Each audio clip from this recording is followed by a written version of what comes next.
A씨는 서울 양천구 목동의 한 아파트에 거주하고 있다. 해당 아파트는 1994년 12월 준공돼 총 299세대로 이루어져 있다. 아파트 입주자 대표회의는 2019년 초 입주자들에게 승강기 교체 관련 안내문과 설문서를 발송했다. 그 결과 입주민들은 노후 승강기를 교체하는 것에는 일치된 의견을 보였지만 1, 2층 48세대 소유자들은 승강기 교체 비용을 차등 부과해야 한다고 주장했다. 이후 다시 실시된 설문에서 142세대가 균등 부과를, 120세대가 차등 부과를 선택했다. 입주자 대표회의는 설문 결과를 토대로 2019년 4월 입주자에게 장기 수선 충당금을 2만 원에서 5만 원으로 5년간 인상하고 전체 입주자에게 이를 동일하게 부과하겠다고 통보했다. 장기 수선 충당금은 아파트 등 공동주택 등을 오랫동안 안전하고 효율적으로 사용하기 위해 승강기 등 노후된 시설물 교체나 옥상 방수공사, 외벽 도색 등 보수에 필요한 비용을 소유주에게 징수해 적립해 놓은 비용이다. 이 사건 아파트 1, 2층에 거주하는 A씨는 장기 수선 충당금 균등 부과 처분을 취소해달라며 입주자 대표회의를 상대로 소송을 냈다.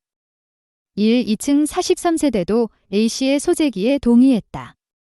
변론 과정에서 A씨 측은 승강기를 이용하지 않는 1, 2층 입주자에게도 승강기 교체 관련 장기 수선 충당금을 균등 부과하는 것은 부당하다고 주장했다. 또 의견 수렴 절차도 적법하지 않았다고 지적했다.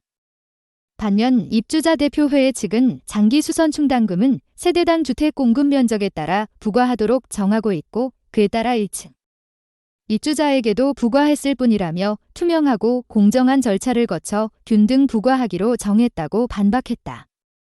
25일 법원에 따르면 서울 남부지법 민사 17단독 이광열 판사는 지난 2019년 12월 A씨가 이 사건 아파트 입주자 대표회의를 상대로 낸 장기 수선 충당금 균등 부과 처분 취소 소송에서 원고, 승소 판결했다. 이 판사는 이 사건 아파트는 지하 주차장이 없기 때문에 1층 입주자가 승강기를 간접 이용한다는 것은 생각하기 어렵고 2층 입주자는 승강기를 이용하더라도 3층 이상 입주자에 비해 낮은 빈도로 이용한 것으로 예상된다고 설명했다. 이어 입주자 대표회의는 승강기 교체를 위한 장기 수선 충당금 부담 비율 문제에 관해 입주자들 사이에 첨예한 대립이 있었음을 잘 알고 있었다며 이 같은 사정을 충분히 고려해 장기 수선 충당금 부담 비율을 결정했어야 한다고 지적했다.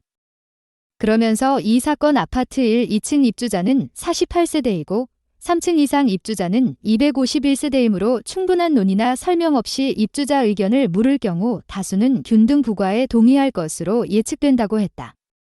이 판사는 입주자 대표회의가 입주자 등 권리와 의무, 입주자 간 분쟁 등을 충분히 고려했는지도 장기 수선 충당금 균등 부과 결정의 적법 여부에 고려돼야 하는데 그 의무를 충실히 했다고 보기 어렵다고 판시했다.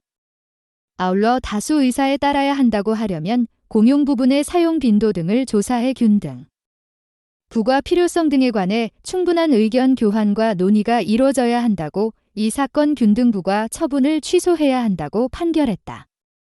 입주자 대표회의가 항소하지 않으면 원고 승소 판결은 그대로 확정됐다.